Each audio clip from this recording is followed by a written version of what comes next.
Está Fernando Lanza con nosotros, es politólogo.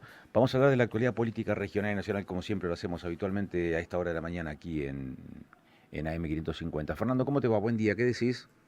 ¿Qué tal? Buen día, Agustín. Guadalupe, buen día. ¿Cómo están? Hola, Fernando. Todo bien. ¿Qué tal? No sé por dónde empezamos. Si empezamos por lo nacional, Yo iba a pedir nacional.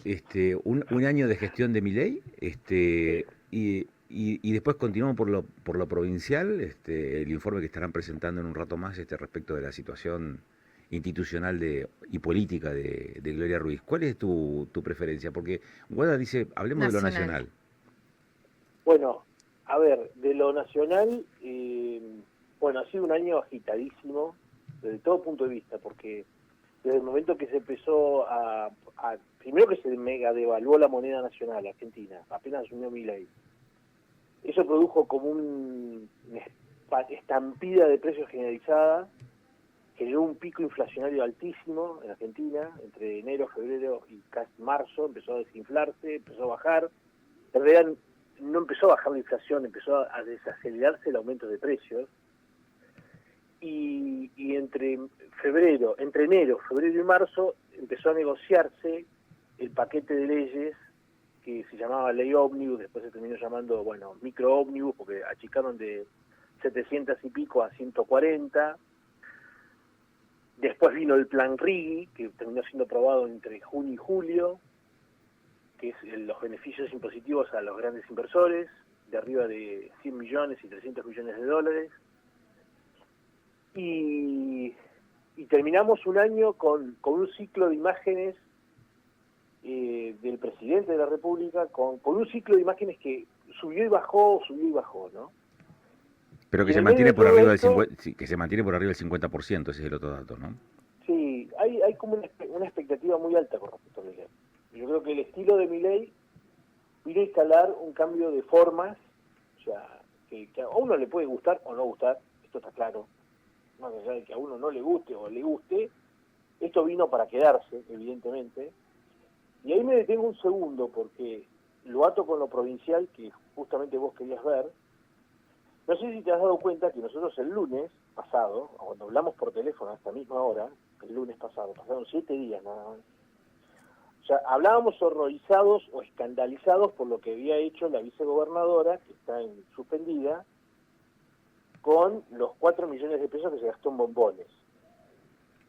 Al otro día, que hablamos vos y yo, en Guadalupe, nos enteramos y de los viáticos, de 2 millones de pesos para ir hasta San Martín de los Andes.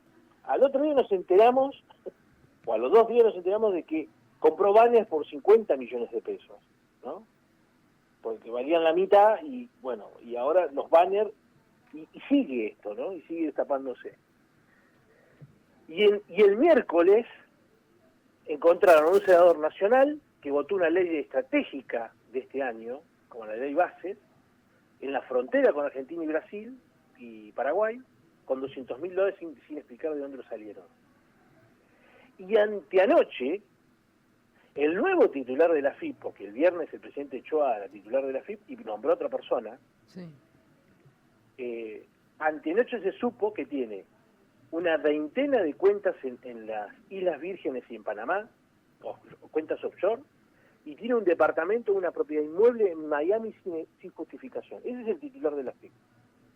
Bueno, este es el contexto en el que estamos moviéndonos. Mientras todo el pueblo argentino está tratando de hacer un esfuerzo gigante y esperanzador y esperanzado en que esto funcione, un ajuste fiscal, un esfuerzo personal, familiar, perdiendo cosas en el camino, calidad de salud pública, calidad en la educación, perdemos un montón de cosas, ¿no? Posibilidades de irnos de vacaciones este verano, podernos comprar las cosas que nos gustan, lo que necesitamos, bueno, en el medio de todo esto, hechos de corrupción, de una cosa desoladora, es horroroso lo que ocurre. O sea, mis expectativas pueden ser positivas con mi ley, perfecto, pero en el camino encontrás todo esto que realmente es indigerible, esa sería la palabra, es indigerible, sinceramente. Cuesta un montón, o sea, si esto se acelera y se sigue repitiendo, se va a llevar puesto el régimen. Y en esto me detengo un segundo. Hay un estudio hecho por un argentino que es politólogo, que está escollando en el extranjero, que trabaja en Estados Unidos, que se llama Aníbal Pérez Liñán, que él estudió los juicios políticos a los presidentes en Latinoamérica como una forma de inestabilidad política. Y esto es un estudio que tiene 10 años. Y lo hizo tesis, y es doctor por Notre Dame, o sea, es un tipo de altísimo vuelo. Él toma 3 características fundamentales. Una es que, ¿por qué los presidentes caen? Bueno, variables necesarias y suficientes. Necesarias que un presidente tenga minoría en el Congreso, ¿no? Bueno, esas condiciones Milei las tiene. Y después las suficientes son grandes escándalos mediáticos de corrupción, y la otra cuestión es grandes movilizaciones populares en las calles. Bueno, nosotros ya tenemos 2 casi. Tenemos las minorías, un presidente con minoría, que trata de tejer y construir mayorías en el Congreso, incluso las leyes que le salen contra su proyecto, como por ejemplo el aumento de los jubilados o el aumento del presupuesto universitario, armó una minoría especial para poder vetar esas leyes que salen aprobadas. Esa es la lógica que está funcionando en este momento. O sea que el presidente tiene claramente minoría. Y la otra cuestión es que hay hechos de corrupción imparables, y de todo tipo. Entonces vamos a ver cómo asume esto la opinión pública. Sinceramente, lo tomo como una Fernando, realidad. Fernando, a ver, vos tenés un hecho que es un hecho ilegal, es un delito, que es el ingreso de fondos sin declarar por un senador en otro país, ¿no? Y preso además en otro país. Habría una discusión política. Bueno, si esa plata es producto de la corrupción, y esa corrupción implica al gobierno, habrá que probarla. Claro. Es cierto, y este dato no se puede soslayar, es que es un senador que ingresó por la oposición. Ingresa al Senado, desde una provincia que tiene a 2 exgobernadores comprometidos, uno de ellos preso, y el otro comprometido. Urubarri está preso. Uribarri está preso, y digo, hay que probar este hecho. Hay que probar que los $200.000 que ingresó a Paraguay forman parte de un circuito de corrupción que implicaría o que involucraría o que involucra al gobierno de Milei, digo, para seguir con esta teoría. Ahora, el otro punto no es menor el hecho de las manifestaciones populares, con un 55%, con un 50 y tanto por ciento de adhesión y sin movilizaciones importantes. Yo creo que la única movilización más o menos trascendente fue la del 25 de abril de las universidades públicas. Sí, cierto.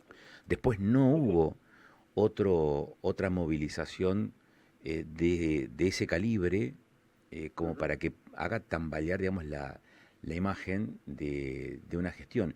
Y hay un proceso electivo en ciernes, que es el del año que viene, en donde probablemente la discreta participación que tenga en el Congreso se transforme en otro tipo de participación, quizás con un mayor número de bancas.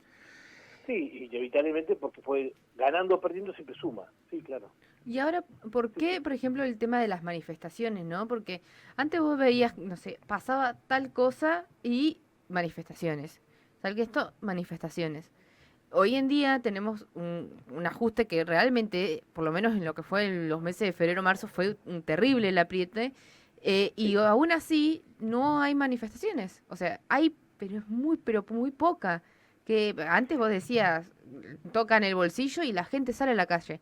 Hoy en día, ¿qué pasó? ¿La gente se cansó de las manifestaciones? No, me parece que las organizaciones sociales que organizaban estas manifestaciones están desarticuladas. Ah, Me da la sensación de eso, ¿no? Me parece que es fundamentalmente eso. Se les tocó la estructura y se desarmaron. De todos modos, las movilizaciones espontáneas son las más peligrosas para el régimen, ¿no? A ver, porque ¿qué es lo que ahí no podés controlar? De ningún tipo de movilización. La movilización espontánea no la podés controlar directamente. O sea, esto es, lo dice la palabra, o sea, esto se descontrola. claro. Y esto es lo que yo planteo, porque a ver, está bien lo que dice Agustín, está todo fenómeno, pero guarda, porque si se descubre que las leyes que se están aprobando en el Congreso son con fondos públicos tipo Banelco de los años 90, fines de los 90, como se aprobó la reforma de la ley laboral en el gobierno de la Rúa, bueno, ya sabemos cómo terminó de la Rúa también. No. Y la macro estaba perfecta, Fernando, ¿y no había inflación y el dólar estaba quieto, o sea, guarda con estas cosas. Sí, pero venías del corralito, venías de, digamos, Sí. venías de un Sí. esquema económico complejo, Sí. complejo. Sí. Mira, yo creo, a ver, yo tengo una idea muy prejuiciosa en todo caso, de qué es lo que determina la continuidad o la caída de un esquema de gobierno, y es el bolsillo. Sí. O sea, Alfonsín terminó antes porque no podía controlar la economía y 6 meses antes de finalizar su mandato entregó, anticipando las elecciones inclusive, y entregó el poder a Carlos Menem. De la Rúa tuvo problemas políticos. Primero fue la renuncia de Chacho Álvarez, después las dificultades quizás para priorizar cuáles eran los ejes de la gestión, y finalmente la economía también terminó